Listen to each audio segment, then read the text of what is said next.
ओम शांति। कलयुग अभी बच्चा नहीं है, बल्कि बूढ़ा हो गया है। इसका विनाश निकट है और शीघ्र ही सतयुग आने वाला है।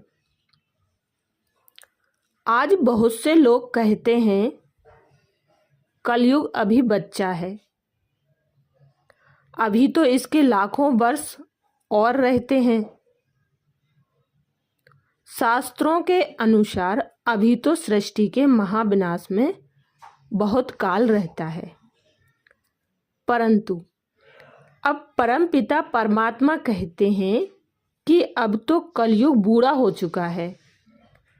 अब तो सृष्टि के महाविनाश की घड़ी निकट आ पहुंची है। अब सभी देख भी रहे हैं कि यह मनुष्य सृष्टि काम, क्रोध, लोभ, मोह तथा अहंकार की चिता पर जल रही है। सृष्टि के महाविनाश के लिए एटम बम, हाइड्रोजन बम तथा मूसल भी बन चुके हैं। अतः अब भी यदि कोई कहता है कि महाविनाश दूर है, तो वह घोर अज्ञान में है और कुंभकर्णी निद्रा में सोया हुआ है। वह अपना अकल्याण कर रहा है। अब जबकि परमपिता परमात्मा शिव अवतरित होकर ज्ञान अमृत पिला रहे हैं, तो वे लोग उससे वंचित हैं। आज तो वैज्ञानिक एवं विद्याओं के विशेषज्ञ भी कहते हैं कि जनसंख्या जिस तीव्र गति से बढ़ रही है, अन्न की उपज इस अनुपात से नहीं बढ़ रही है। इसलिए वे अत्यंत भयंकर अकाल के परिणाम स्वरूप महाविनाश की घोषणा करते हैं। पुनश्च वातावरण प्रदूषण तथा पेट्रोल, कोयला इत्यादि शक्ति स्रोतों के कुछ वर्षों में खत्म हो जाने की घोषणा भी वैज्ञानिक कर रहे हैं।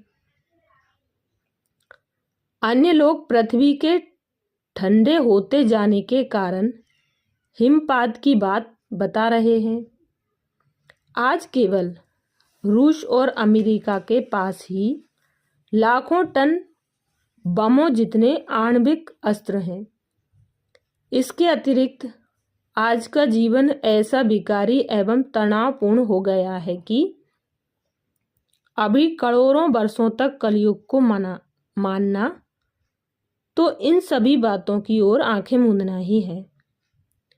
परंतु सभी को याद रहे कि परमात्मा अधर्म के विनाश से ही दैवीय धर्म की पुनः स्थापना भी कराते हैं। अतः सभी को मालूम होना चाहिए कि अब परमपिता परमात्मा शिव सतयुगी पावन एवं देवी सृष्टि की पुनः स्थापना करा रहे हैं।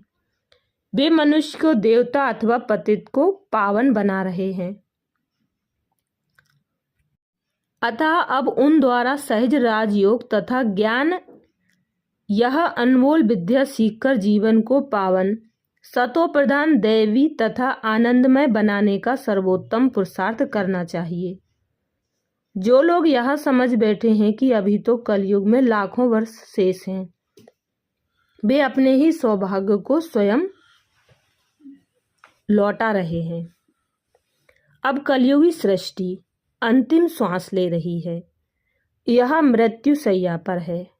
यह काम, क्रोध, लोभ, मोह और अहंकार रोगों द्वारा पीड़ित है। अतः इस सृष्टि की आयु अरबों वर्ष मानना भूल है और कलयुग को अब बच्चा मानकर अज्ञान निद्रा में सोने वाले लोग कुंभकर्ण हैं। जो मनुष्य इस ईश्वरीय संदेश को एक कान से सुनकर दूसरे कान से निकाल देते हैं, उन्हीं के कान ऐसे कुंभ के समान हैं, क्योंकि कुंभ बुद्धिहीन होता है।